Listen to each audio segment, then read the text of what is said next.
نحمده ونصلي على رسوله الكريم اما بعد فاعوذ بالله من الشيطان الرجيم بسم الله الرحمن الرحيم رب اشرح لي صدري ويسر لي امري واحلل عقدة من لساني يفقهوا قولي۔ مناسک حج کی ادائیگی کے بعد حجاج کرام مدینہ کی زیارت کے لیے روانہ ہوتے ہیں۔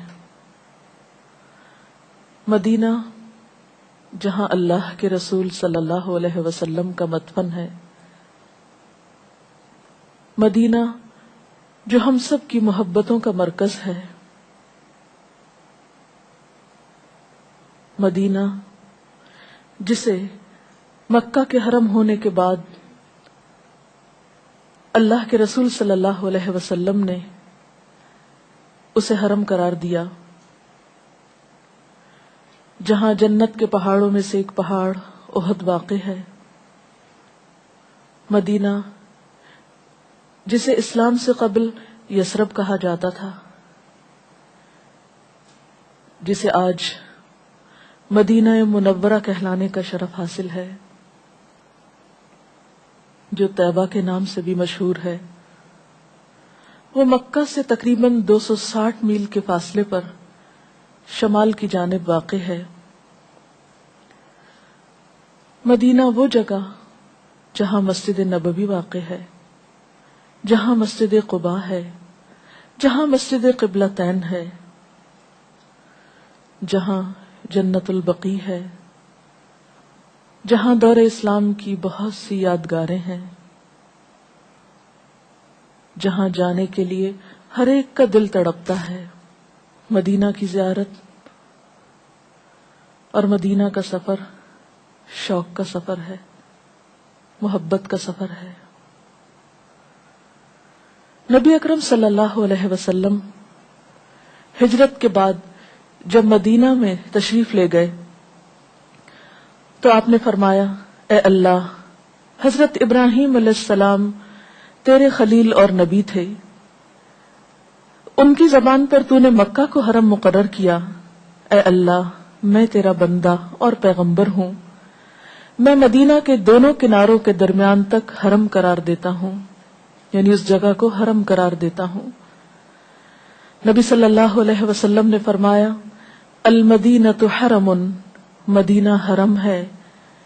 مدینہ کا حرم جبل عیر سے جبل ثور تک ہے، نہ اس کا درخت کاٹا جائے، نہ اس میں کوئی بدعت کی جائے۔ جو مدینہ میں بدعت ایجاد کرے گا اس پر اللہ کی اور فرشتوں کی لعنت ہے۔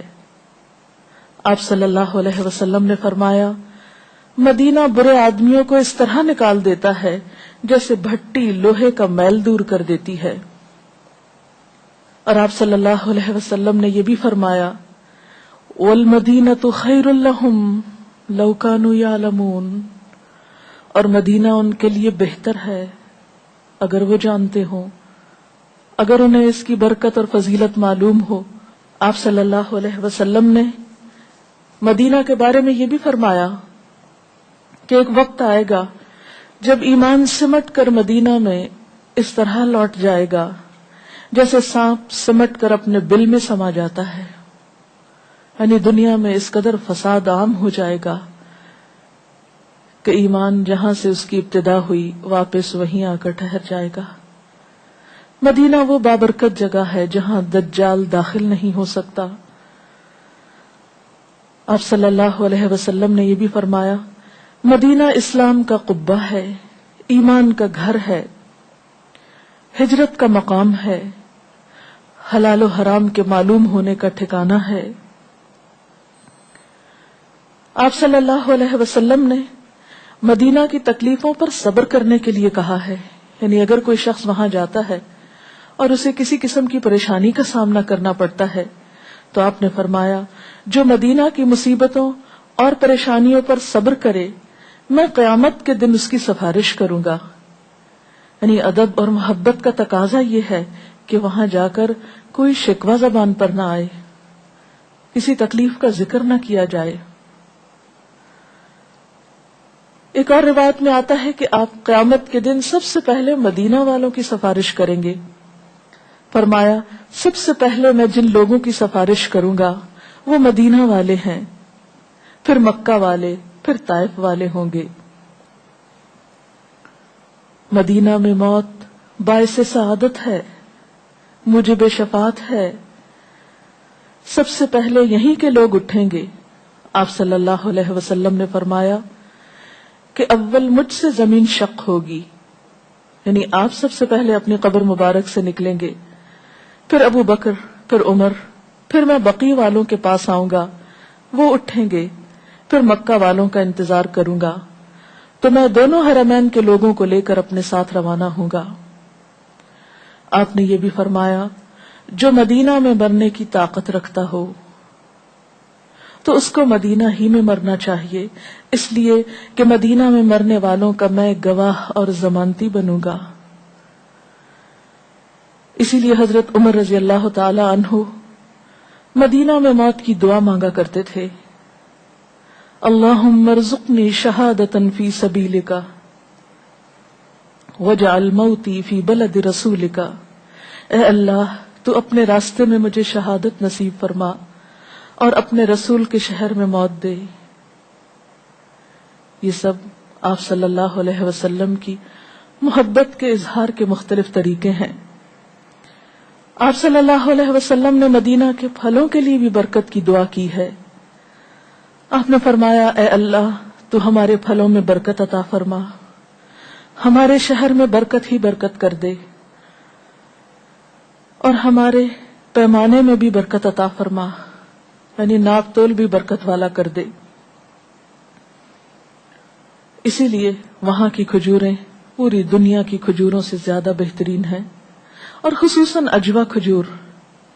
آپ صلی اللہ علیہ وسلم نے فرمایا جو شخص صبح اجوا کھجور کے 7 دانے کھا لے اس کو زہر نقصان نہیں دے سکتا۔ مسلم کی ایک روایت میں ہے کہ مقام عالیہ کی اجوا شفا ہے، اس کو نہار منہ کھانا تریاق ہے۔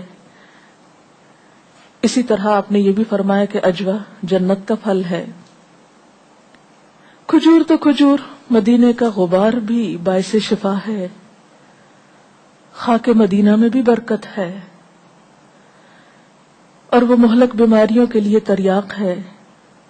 حضرت سعد فرماتے ہیں کہ جب رسول اللہ صلی اللہ علیہ وسلم غزوہ تبوک سے واپس آ رہے تھے تو پیچھے رہنے والوں نے آپ کا استقبال کیا اور آپ سے آ کر ملے، جس کی وجہ سے گرد و غبار اٹھا۔ تو آپ کے بعض ساتھیوں نے اپنی ناک کو ڈھانک لیا، یعنی غبار کی وجہ سے، منہ پہ کپڑا ڈال لیا۔ آپ نے فرمایا خدا کی قسم جس کے قبضے میں میری جان ہے، اس غبار میں ہر بیماری سے شفا ہے، یہاں تک کہ کوڑ اور برس سے بھی۔ اللہ تعالیٰ نے زمین کے اس خطے کو اپنے رسول صلی اللہ علیہ وسلم کی سکونت کے لیے منتخب فرمایا۔ صحابہ کرام جب مکہ سے ہجرت کر کے مدینہ آئے تو مدینہ میں ان کا دل نہیں لگتا تھا، ان کو اپنا گھر یاد آتا تھا۔ اللہ تعالیٰ نے مدینہ کو رسول اللہ صلی اللہ علیہ وسلم کی سکونت کے لیے منتخب فرمایا۔